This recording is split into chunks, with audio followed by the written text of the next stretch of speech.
Hey guys, Chris Coronado Property Group. Welcome back to the Meaningful Marketing Mission. I'm excited on multiple levels with where we're progressing and how we're going with Meaningful Marketing Mission. The idea that our viewers, our audience, people like you are really just coming and saying, hey, we love this thing, we love that thing, this organization, this foundation, whatever it is. And that's really what's brought us forward even into May's focus now, which is the Athletes with Disabilities Northeast Network, also known as ADNNEC. And I'm really excited about having their executive director and founder, Brandon Holiday, on with us. Their goal, and we're going to give you websites, we're going to do all that.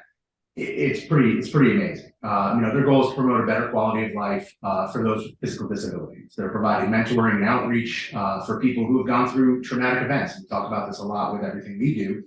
And they've got an amazing sports ability program with adaptive sports, which we've been chatting about that for a bit, and I'm excited to have the audience hear even more about it. So first and foremost, Brandon, I can't thank you enough for coming on, man.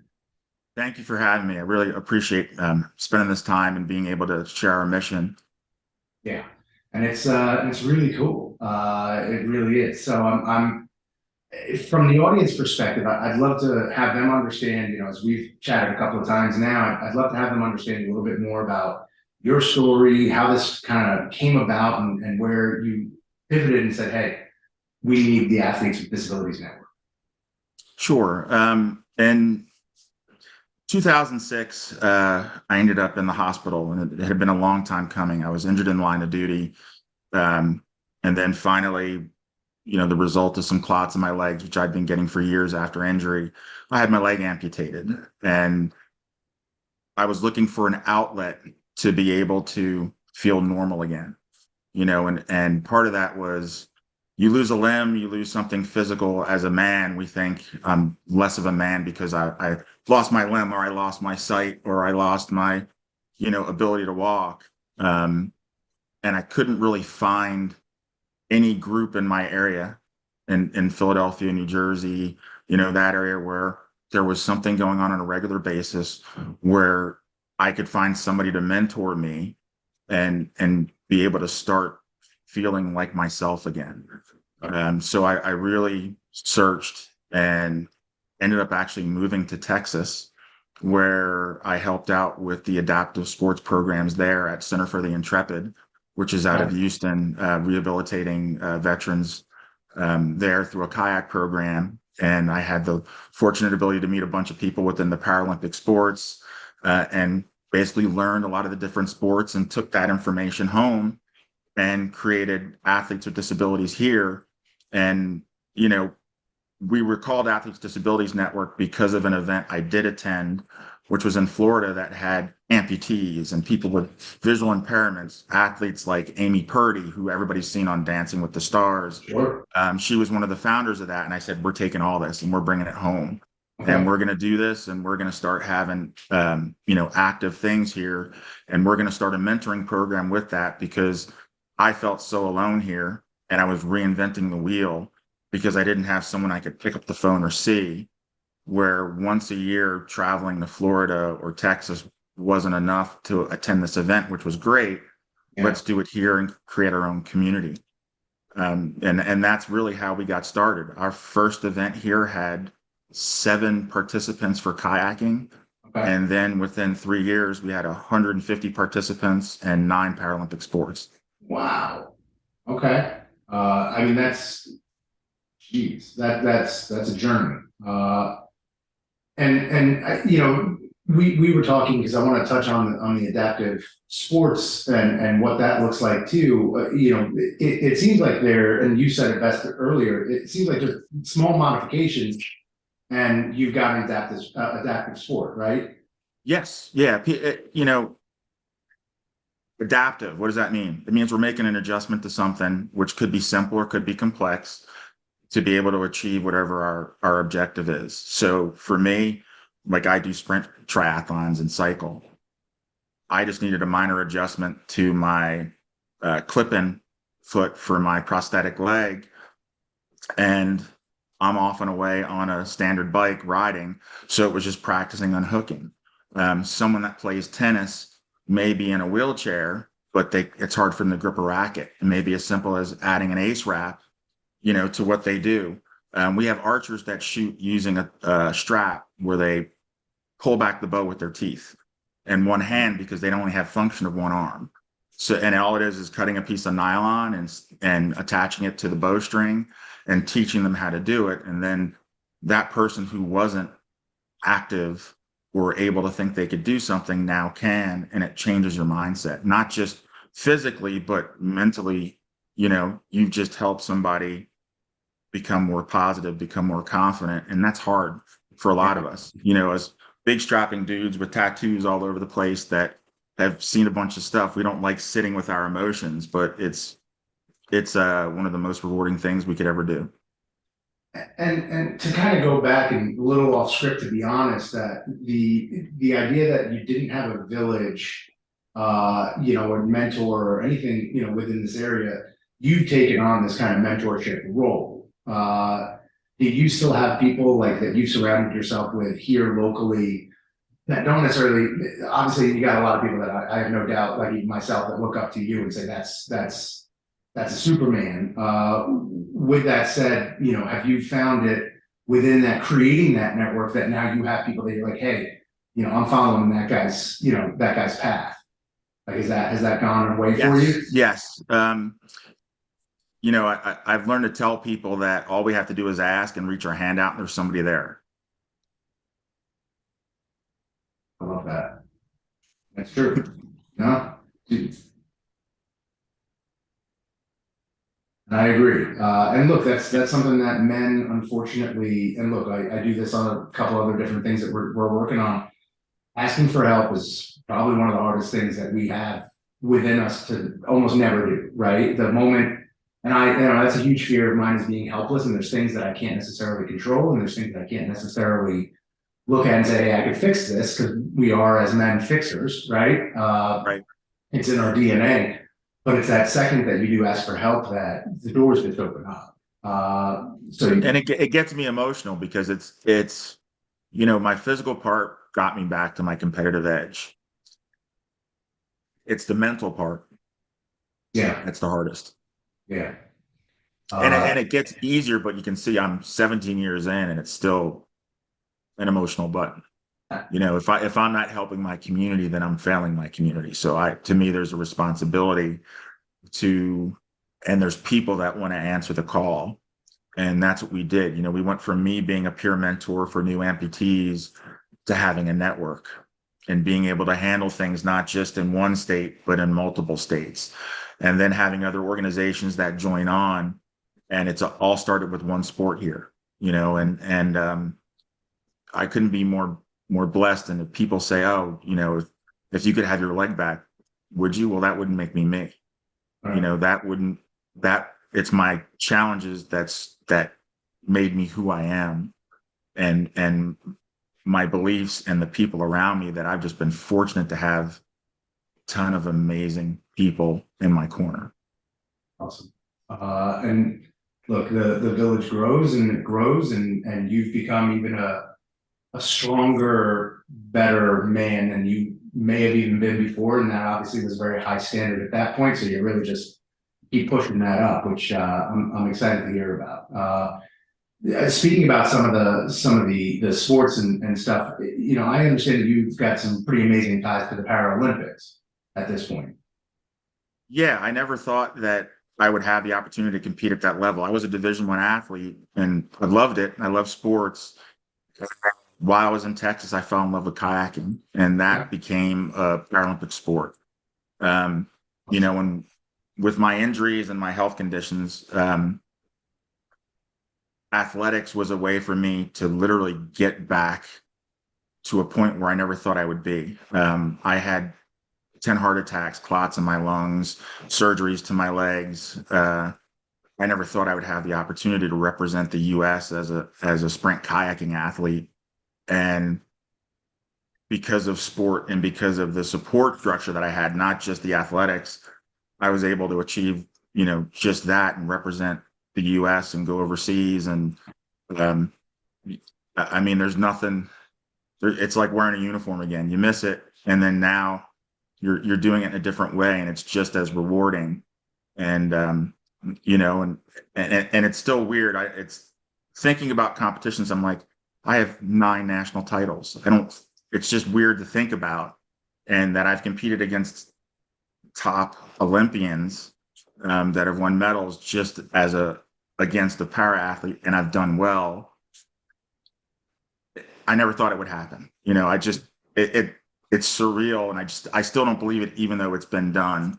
And how others have passed through our programs and come around, and the same things have happened with them, where they've gone on and done great things because they were exposed to a sport, and we thought we were done with sports. Right. We thought we were done competing, and our competitive spirit was brought back out. And I'm an old man in the sport. I finally retired, but I couldn't have had a more amazing time and made friends across the world, and just representing the U.S. so they can see our ability to get through adversity. I'm just gonna keep saying that's awesome and that's amazing. Like everything you keep saying, I'm like, that's just like, like, I'm an athletic dude, and going anywhere close to any of that is like surreal to me. And then here you are competing with Olympians, and it's just that, and being an Olympian, like well, It's amazing, and the yeah. sports are great where there's exclusion in some ways, but there's inclusion in other ways. Sure. We have the ability to compete in the able-bodied portions of the sport. And I did that, and I won 1 national title. But then, there's things where I'm like, I thought I was going to get wiped off the face of the earth, when I'm like, well, these coaches have coached me. They're all Olympians. Oh, I'm done. And then all of a sudden I'm making it, to the quarterfinals. And I'm like, wait, what? My time got That's awesome. I'm like, I'm up there. I'm 8th in the world out of all the top, paddlers. And the majority of these are Olympians that competed in my master's class. It was just, I was so thrown back. I was amazed. That's so cool. And speaking of the classes and kind of, wanting to get into the program a little bit more, with your organization, I know there's been a couple of hiccups, COVID, and we're going to talk about that in a second. But at full tilt, like, how many events are you guys running, or wanting to run, or did run At full tilt? We were doing events between Philadelphia County all the way up to Lehigh County, like the Phillipsburg area, all of New Jersey, up to Midtown New York and the Bronx. I did 35,000 miles that year, and we easily did 200 and something events. Wow. We had archery every week. We had kayaking in the summer. We had started doing some cycling events. We had, indoor volleyball. We had tournaments at some of the colleges where the college students would come compete with the para athletes. I mean, we were really, really moving. And, the year before that, we might have had 12 events. So it really expanded and grew into something. And everybody was looking forward to our sports ability days. And that's where we do an all-day event, 9 Paralympic sports. The police department helps us. The county helps us. We had access to all these facilities and buildings, and would have 150 participants and their families, which is important to be able to be active and do these things together. And not only are they seeing their loved ones, achieve these goals and compete in these sports, they have mentor athletes that are showing them, hey, I was in the same boat you were. Now here's where I am, and you're not reinventing the wheel. You're not doing this alone. I'm here to help you. And that's how we got a lot of our athletes. Was we got called to the hospital for a new amputee or a person with a spinal cord injury. And we said, hey, we have these events, come on out. And we would share other groups' events, but ours, we're right here, So if they needed something, we could help them. We could facilitate things, and kind of get things going. So, it's just been such an amazing process. And I've got some amazing men and women that helped us get to that point. And the pandemic really hurt us. Being an at-risk community, it's been horrible. Yeah, let's touch on that for a second, because obviously, I mean, look, we're still, we're coming out of this still. If anyone doesn't want to believe that COVID, isn't a thing, it's still, it's still there, and I know we're coming out of it, we're at the tail end of it. What does Right. that look like for you guys and talk, and I'd love to have the audience, because I know you and I spoke about it briefly. It's not just necessarily, getting active once a week, but there's also the mental piece to this, right? It's being engaged, it's being healthy. So the one thing with someone that's disabled, and I'll give the example of someone that has a spinal cord injury, their comorbid factors of sitting in a chair diminishes the life expectancy because they're in a chair. So the more active that you can be, the healthier lifestyle you live, the longer you're going to live. So now you imagine these activities are taken away. It's great to be able to communicate with your friends, but now what are you going to do? Where's your avenue to be able to do these things? So you see the increased depression, things like that, where it's just our events are a place where we can have camaraderie, where we can share things. And we built support groups to kind of work through those bad times, but it's still not the same where we want to be able to have bragging rights to who won on the tennis court or who beat, such and such in a kayak and these things. And when that's taken away, even just the interaction with the rest of the community, Sure. because a lot of the athletes that were new are now speaking to the physical therapy students and they're showing them how to use the equipment. So they're being defined a purpose outside of having a disability or what's perceived as a disability. And I say disability because everybody has an issue. So we can call anything a disability. It's what's my ability given my personal circumstances is how I like to look at the things. I like that. I like that. That is, that's, gotta timestamp that. Well, so how has been the rebuilding process for you now? And I know it's important for you to share where you guys are going and what that looks like. What does the revitalization of that look like? The hardest part has been, and it always is within the nonprofit world, it's getting the funding for staffing. There's been opportunities for people that we've had come through our programs that were really helping, and life circumstances change, and we've lost those people that were integral parts of our volunteer base. And we need to just have more paid staff to be able to handle doing the events. It's the reality of where we've gone after COVID, and it's really put us at a standstill. I've had some other personal health issues. As I told you, I had unexpectedly had to have a quadruple bypass. So I'm limited to what I can do, Sure. where I'll be back to be able to do some things, but not the way I was doing it before, where, we have to have other people kind of pick the flag up and start to handle different aspects of the program so that we can not right away get back to where we were before, but if we can start to have 2 or 3 events a month and get back to our easy duplicated programs like archery, would be fantastic. But I need to be able to, have some staff to be able to handle that I can pay, and then use our volunteers to supplement. And that's been the hardest challenge of all. It's just been, it's fundraisers are hard to do. You got to get them set up, and then it's continuing from there to expand. And it's just, I have not had the ability since the pandemic to do the way that we did before. And again, kind of us coming out, and this is how we got synced up. You have a fundraising event coming up. Yes. Right? It's June 1st.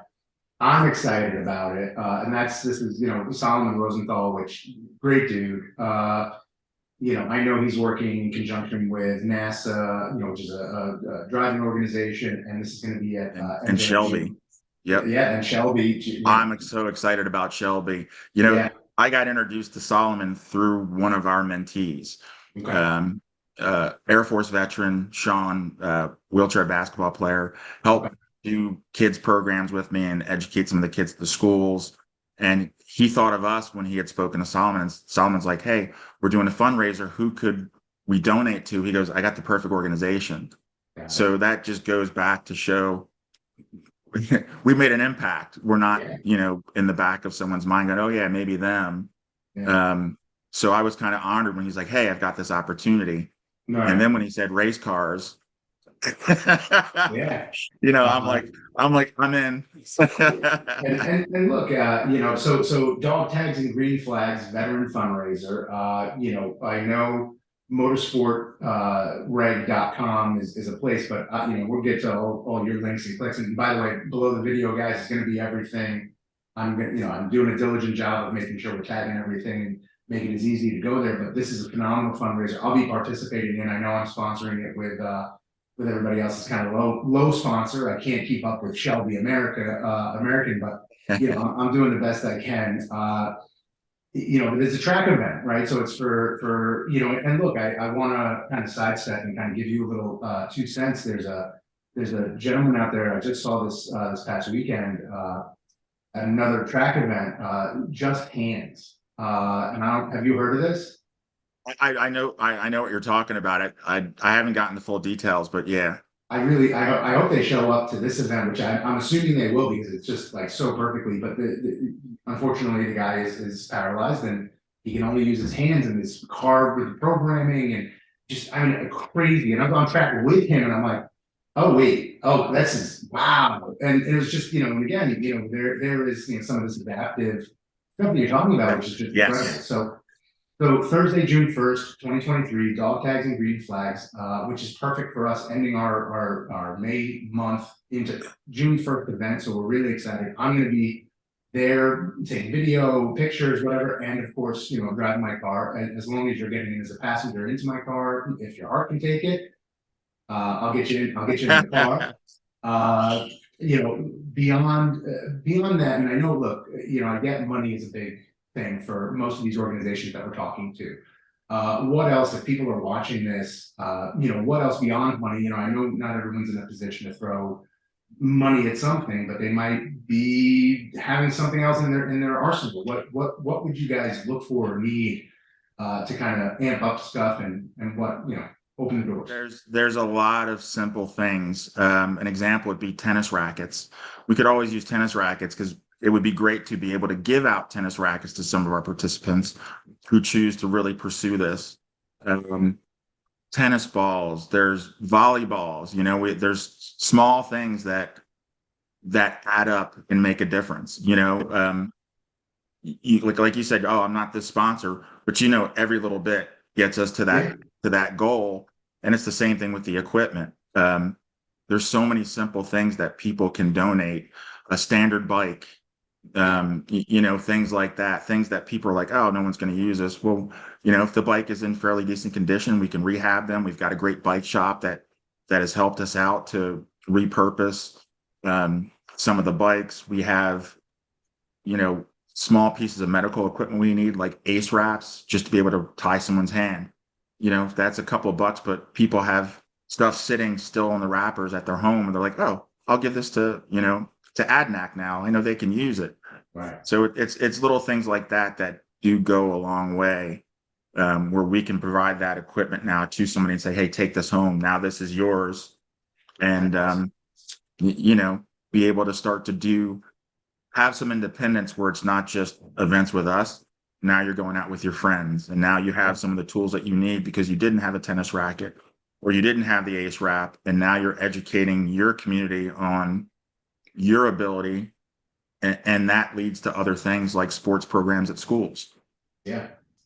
I think, yeah, I think for our audience to hear, like you said, a couple of bucks goes a long way. And look, we talk about it in our household, small W's, right? So small wins along the way, all of a sudden it's a big win where, you're going into this fundraiser, you collect X amount of dollars, and that X amount of dollars can be used doing this big thing that you guys want to go do because you've gotten all this little stuff taken care of by Right. people that, again, like to your point, I've got some of that stuff sitting around my house that I'm like, all right, and I know I'm showing up on June 1st with a bag of stuff and saying, hey, hopefully you guys can put this to good use. As we kind of wrap this up, where would you send people, from watching this video? I know there's links and stuff below, but where can people go for a little bit more information? The easiest place to go will be our main website, which is super simple, www.adnnec.org. We'll have it on the main page. Our Facebook is there, our Instagram is there. It's going to be posted everywhere. That's just instead of sending them to here and there, that's just the one-stop shop to be able to get all the information. Perfect. And we're going to put that link below for the video. Brandon, I can't thank you enough for coming on, talking about Athletes with Disabilities Northeast Network. This has been truly an honor, and what you're doing is absolutely amazing. And I know our audience is going to be excited to see more and more about this. So thank you very much. I appreciate the time, appreciate you doing this for us. It's really, truly appreciated. You got it. All right.